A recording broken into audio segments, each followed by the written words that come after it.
March is here, and we all know what that means. No, not St. Patty's Day.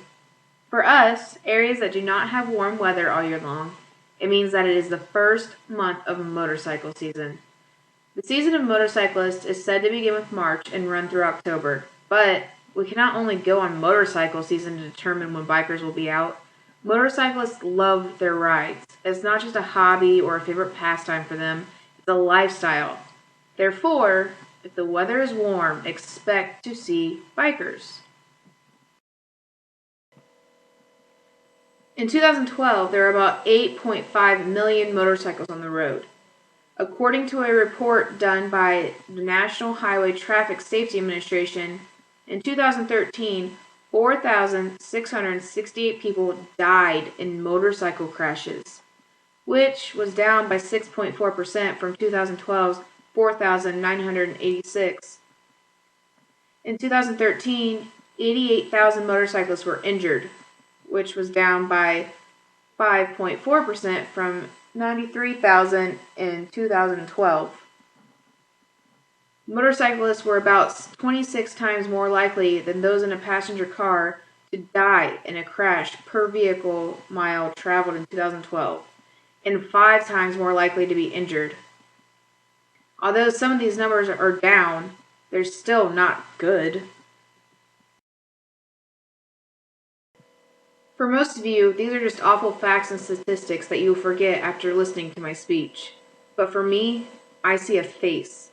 I see the face of my sister, Becca DeLong. December 28th, 2013 was a beautiful day. The temperature was reaching the 60s and the sun was shining.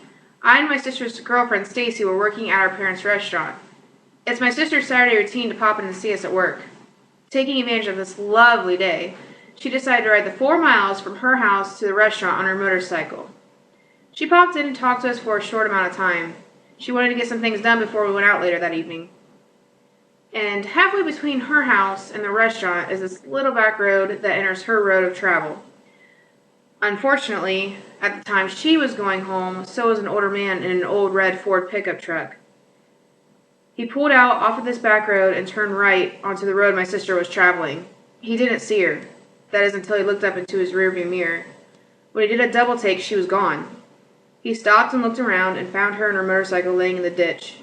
He immediately called 911. Care flight was called in and was on the ground for almost an hour tending to Becca.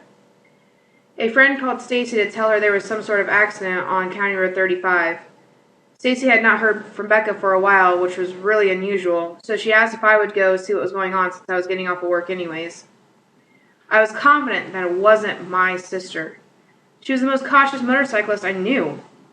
As soon as I turned on that road, though, my stomach did a flip I will never forget. Even when I saw the motorcycle in the ditch, I did not believe it was hers. It wasn't until I saw the custom work on it that I knew it was, in fact, hers. I had just missed care flight and had passed the ambulances on my way there. I talked to the officers and had to call our mom. I had to break the news to her, and it took a minute for it to sink into her. Then, she and my stepfather raced off to Miami Valley Hospital in Dayton. I had to then call a hysterical Stacy, pick her up, and drive her to Dayton.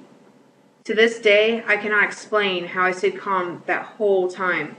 I did not break down until I saw my parents sitting in that ICU waiting room. My sister, being the cautious motorcyclist that she was not speeding and saw the pickup pulling out. She started applying her brakes quite early and had swerved to go around him in an attempt to avoid hitting him, but lost control when she swerved. Losing control caused her to hit her head on the road. This fractured her skull, punctured her brain, and ruptured her eardrum. These injuries were her only injuries, aside from faint bruises on each knee. Her injuries resulted in traumatic brain injury. We got lucky, though. She's still with us today. She had 8 surgeries in 7 months. All 7 of those months were spent at Miami Valley Hospital. We had to leave at month 7 because our surgeries had set her so far back that she was no longer making any progress in rehab. We had to turn my mom's extra living room into a hospital room for her. And changing your older sister's diapers is not something you expect to be doing in your mom's former living room when you're 21. You figure it won't come along until you need your own adult diapers changed as well. Our lives were turned upside down. We became a nursing staff in our own home. So, motorcycle accident facts and statistics have a face in my head. Motorcycle awareness is not something I take lightly. How could I, when all that driver had to do was look twice or make a full stop? I could play the if game all day. So, I am asking, nay, begging each and every one of you to put down the phones, look twice, then look twice again, and abide by traffic laws. They're there for a reason. Know that warm weather means that motorcyclists are probably going to be out. Do everything in your power to keep yourself from saying to a police officer, I did not see him, or I did not see her. That explanation is not going to satisfy that victim's loved ones.